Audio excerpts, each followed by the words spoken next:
శ్రీ గురుభ్యో నమః. శ్రీమాత్రే నమః. మా భక్తి టీవీని ప్రోత్సహిస్తున్నటువంటి మా ప్రేక్షకులందరికీ ధన్యవాదాలు తెలియజేస్తూ 1 మార్చ్ నుంచి 7 మార్చ్ వరకు గల కాలానికి రాశి ఫలితాలు ఎలా ఉన్నాయో తెలియచెప్పుకుందాము. ముందుగా గ్రహస్థితులు. వక్రించిన గురువు గారు మిథున రాశిలో, అలాగే చంద్రుడు కర్కాటక రాశిలో, కేతువు గారు సింహ రాశిలో, రవి శుక్ర కుజ రాహు బుధ 5 గ్రహాల యొక్క కలయిక కుంభరాశిలో, శని గారి యొక్క స్థితి సంచారము మీనరాశిలో జరుగుతూ ఉండగా వారాంతంలోకి వెళ్ళేటప్పటికీ శుక్రాచార్యుల వారు మీనరాశిలోకి వెళ్ళిపోయి ఉచ్చ పొందారు. ఇక కుజ రాహు రవి బుధ ఈ 4 గ్రహాలు కుంభరాశిలోనే సంచరిస్తూ ఉన్నాయి. చంద్రుని యొక్క స్థితి సంచారము తులారాశిలో సంచరిస్తూ ఉంది. గ్రహ సమ్మేళనాల విషయానికి వస్తే మనకి వారాంతంలో శుక్రాచార్యుల వారు శనితో కలిసి ఉన్నారు. కానీ వారం ప్రారంభంలో 5 గ్రహాల కలయిక అంటే పంచగ్రహ కూటమి ఏర్పడి ఉంది. ఈ పంచగ్రహ కూటమి వల్ల కొన్ని రాసుల వాళ్ళకి కొంచెం బాగుంటుంది, అన్ని రాసుల వాళ్ళకి బాగుంటుంది అని చెప్పడానికి అయితే లేదు. ఇది కొంచెం ఇబ్బందికరమైనటువంటి గ్రహస్థితే ఈసారి. ఎందువల్ల శుక్రాచార్యుల వారు రాహుతో ఉన్నారు, కుజుడు రాహుతో ఉన్నారు, రవి రాహుతో ఉన్నారు, బుధుడు కూడా రాహుతో ఉన్నారు. అంటే ఈ రాహుతో ఇన్ని గ్రహాలు కలవడం అనేది అవడానికి అది పంచగ్రహ కూటమి అయినప్పటికీ కూడా చర్మానికి సంబంధించిన ఇబ్బందులు, రక్తానికి సంబంధించిన ఇబ్బందులు, అలాగే వైవాహిక జీవితంలో ఇబ్బందులు, వివాహేతర సంబంధాలలో ఇబ్బందులు, సర్పదోషానికి సంబంధించిన ఇబ్బందులు, పితృవంశ దోషానికి సంబంధించిన ఇబ్బందులు, ఇన్ని రకాలు కనిపిస్తూ ఉన్నాయి. మరి ఇన్ని రకాలు ఉన్నాయి కదండి, మరి అన్ని పనిచేస్తాయా మనిషి మీద అంటే, ఎవరి జన్మ జాతకంలో అయితే శుక్ర రాహువుల కలయిక లేదా దృష్టి, రవి రాహువుల యొక్క కలయిక లేదా దృష్టి, కుజరాహుల యొక్క కలయిక లేదా దృష్టి, బుధ రాహువుల యొక్క కలయిక లేదా దృష్టి జరుగుతూ ఉన్నదో వాళ్ళు పరిహారాలు చేసుకుని ఉంటారు. ఈసరికే చేసుకుని ఉంటారు చాలా మంది. అలా చేసుకుని ఉన్న వాళ్ళు స్తోత్రపారాయణాలు చదవాలి. ఇప్పటి వరకు ఏ పరిహారాలు చేసుకోని వాళ్ళు ఇప్పుడు పరిహారాలు చేసుకుంటూ ఈ పరిహారాలు చదవండి, పఠించండి. ఇది చాలా చెప్పదగినటువంటి సూచన. పితృవంశ దోషాలు కానీ, సర్పదోషం కానీ, ఈ శుక్రరాహువుల కలయికకి సంబంధించిన దోషం కానీ, ఈ బుధరాహువులు కానీ, ఇక బుధరాహువులు అయితే చెప్పనే అక్కర్లేదు. నపుంసకత్వం అని చెప్పి ఒక పదాన్ని మనం చెప్తూ ఉంటాం. శరీరానికి సామర్థ్యం లేకపోయినట్లయితే, బలం లేకపోయినట్టయితే దాన్ని మనము ఆ పదంతో వాడుతూ ఉంటాము. ఈ బుధరాహుల కలయిక అలాంటి స్థితిని చూపిస్తూ ఉంటుంది. అలాగే శుక్రరాహుల కలయిక కూడా అంతే. వైవాహిక జీవితంలో ఏమాత్రం భార్యాభర్తల మధ్య సంతృప్తి ఉండదు, అన్యోన్యత కూడా ఉండకుండా ఉండడానికి అవకాశం ఉంది. అలాగే ఈ కుజ శుక్ర కలయిక కూడా వివాహేతర సంబంధాలని సూచిస్తూ ఉంటుంది. ఇది కూడా మనిషి మీద ఒక విధమైనటువంటి ఏవగింపు కలిగేటట్టుగా, అంటే అన్యోన్యంగా ఉన్నవాళ్ళు ఆ అన్యోన్యతని వదిలేసి ఇలాంటి వాళ్ళతోనా మనం అన్యోన్యంగా ఉండేది అనిపించే విధంగా, అట్లాంటి ఏవగింపు కలిగే విధంగా కొన్ని సంఘటనలు వీళ్ళ కళ్ళకు కనిపిస్తాయి. అవి నిజమా, తాత్కాలికంగా అలా సృష్టించబడ్డాయా, లేకపోతే ఎవరన్నా నాటకీయంగా అలా మన ముందర నటన చేస్తున్నారా అనేది గ్రహింపు ఉండదు. అలాంటి పరిస్థితి ఎన్నైనా కనిపిస్తాయి, ఒకటి కాదు, అన్ని రకాలుగాను.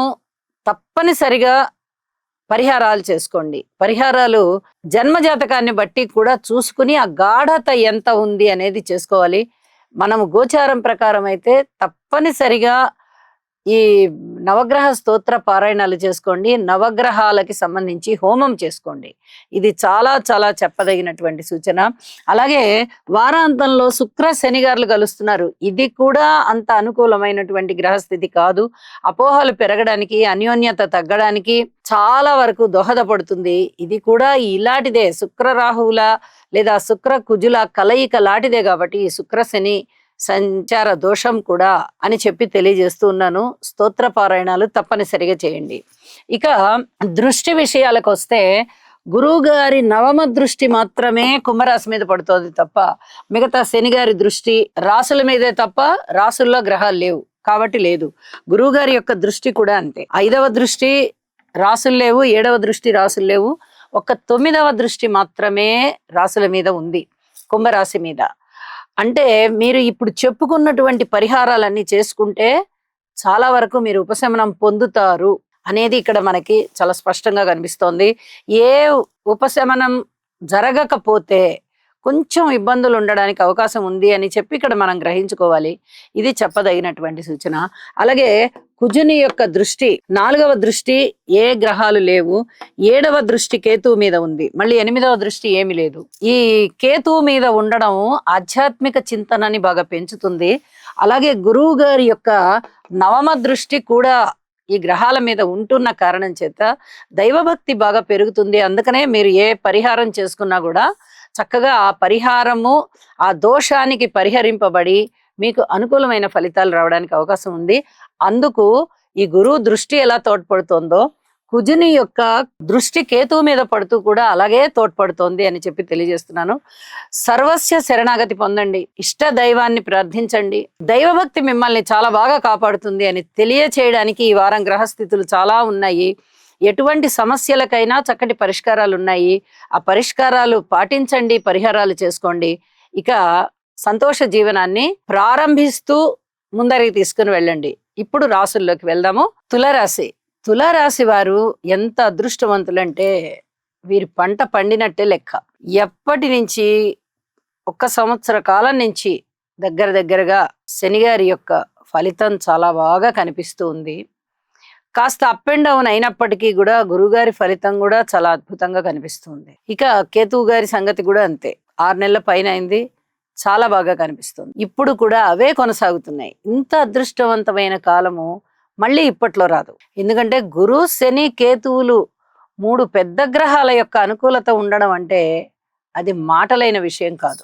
ఇక్కడ చూడండి, తులారాశి వారికి 5వ స్థానంలో శుక్రాచార్యుల వారు బాగున్నారు, 6ష్ఠ స్థానంలో శనిగారు బాగున్నారు, 9వ స్థానంలో గురుగారు బాగున్నారు, 10వ స్థానంలో చంద్రుడు బాగున్నారు, ఇక ఏకాదశంలో కేతు బాగున్నారు. వెరసి 5 గ్రహాల యొక్క ఉనికి చాలా బాగుంది. అంటే మీరు మట్టి పట్టుకున్న బంగారం అయిపోతుంది, అంత గొప్పగా ఉందన్నమాట గ్రహస్థితుల యొక్క సంచారం. లాభాల బాటలో ఉంటారు. అన్నీ కాదు, ఎన్ని రకాల లాభాలు. ఆధ్యాత్మిక లాభం బాగా కనిపిస్తుంది, ధనం బాగా కనిపిస్తుంది, వస్త్రాలు కనిపిస్తాయి, వస్తువులు కనిపిస్తాయి, ఉద్యోగ నిర్వహణ చాలా చాలా బాగుంటుంది. అడ్మినిస్ట్రేషన్ కెపాసిటీ అనేది మీకు వెన్నతో పెట్టిన విద్యలాగా ఉంటుంది, అంత గొప్పగా చేస్తారు. ఒక జడ్జిమెంట్ ఇవ్వాలంటే చాలా అద్భుతంగా జడ్జిమెంట్ ఇస్తారు. దైవభక్తి చాలా బాగుంది. ఒక మంచి మధ్యవర్తిగా ఉండగలుగుతారు. 2 గ్రూపుల్ని సమన్వయం చేయగలుగుతారు. పిత్రార్జితం ఉంటుంది. దానితో పాటుగా పితృవంశ దోషాలకు సంబంధించిన పరిహారం కూడా చేసుకోవాలి మీరు. అలాగే స్నేహితుల యొక్క సహాయ సహకారాలు బాగుంటాయి. విజయ అవకాశాలు చాలా బాగున్నాయి. ఉన్నతి ఉంది. సంతానం పట్ల కొన్ని జాగ్రత్తలు తీసుకోండి. 5వ స్థానంలో శుక్రాచార్యుల వారు బాగున్నారు కదా, సంతానం చాలా బాగుంటారని చెప్పడానికి లేదు. ఎందుకంటే ఈ శుక్రాచార్యుల వారు కుజుడితోనూ రాహుతోనూ కలిసి ఉన్న కారణం చేత అంత పూర్తి అనుకూలమైన ఫలితాలు అయితే ఉండబోవడం లేదు. ఓర్పు కలిగి ఉండవలసిందే. ఇది చాలా చాలా చెప్పదగినటువంటి సూచనగా తెలియచేస్తూ ఉన్నాను. అలాగే విద్యార్థులు బాగున్నారు. విద్య చాలా చాలా బాగుంది. రుణభారాలు తగ్గిపోతున్నాయి, విజయావకాశాలు పెరుగుతున్నాయి, కీర్తి ప్రతిష్టలు పెరుగుతున్నాయి. అలాగే గురుబలం పెరుగుతోంది. దైవబలం అన్నమాట గురుబలం అంటే. దైవబలం పెరుగుతోంది. ఊహించని విధంగా లాభాలు ఉన్నాయి. ఉద్యోగ జీవితం బాగుంటుంది. భార్యాభర్తల అనుకూలత బాగుంటుంది. స్థిర చిరాస్తుల వృద్ధి బాగుంది. రాజకీయ నాయకులకి బాగుంది. అన్ని విధాలుగానూ బాగుంది. ఈ బాలేదు అనే ప్రసక్తే లేదు. ఇక స్తోత్ర పారాయణాలు చదవండి. అన్ని గ్రహాలకి పరిహారాలు చదువుకోవడం చాలా చాలా మంచిది. అన్నీ బాగున్నాయి కదండి అంటే ఎన్ని బాగున్నా ఏదో ఒకటి మీకు లోపం కనిపిస్తూనే ఉంటుంది. కుజరాహుల కలయిక ఉంది, శుక్ర రాహు కలయిక ఉంది, బుధ రాహు కలయిక ఉంది. మరి ఈ కలయికలన్నీ కూడా రాహుతో కలిసి ఉన్నప్పుడు చాలా ఇబ్బంది పెట్టేటటువంటి గ్రహ స్థితులే అవన్నీ. వాటిని అధిగమించాలి అంటే పరిహారం తప్పనిసరి. అయితే వాటి కన్నా మించి మంచి ఫలితాలు ఉన్నాయి కాబట్టి కొంచెం ధైర్యంగా మీరు ఈ పరిహారాలు చేసుకుంటూ ముందరికి వెళ్ళండి అని చెప్పి మరీ తెలియజేస్తున్నాను. వారాంతంలోకి వచ్చేటప్పటికి శుక్రాచార్యుల వారి యొక్క స్థితి సంచారం ఏమీ మంచి ఫలితాలను ఇవ్వడం లేదు. చంద్రుని యొక్క గమనం రాశిలోకి వచ్చింది కాబట్టి చాలా అద్భుతమైన ఫలితాలను ఇస్తుంది. చంద్రుడు మృష్టాన్న భోజనాలు ఇస్తున్నారు, విందు వినోద కాలక్షేపాలను ఇస్తున్నారు, జీవిత భాగస్వామిని ఇస్తున్నారు. అన్ని రకాలుగా కీర్తి ప్రతిష్టలు కలగడానికి అవకాశాలను ఇస్తున్నారు, సామర్థ్యాన్ని ఇస్తున్నారు, హాస్యరసాన్ని ఇస్తున్నారు, 10 మందితోనూ కలిసిపోయే తత్వాన్ని ఇస్తున్నారు. అన్ని విధాలా బాగుంది, వారాంతానికి వెళ్ళేటప్పటికి ఇంకా బాగుంది అని చెప్పి తెలియజేస్తూ పరిహారాలు తప్పనిసరిగా చేసుకోండి, మరింతగా అభివృద్ధి సాధించండి. శుభం.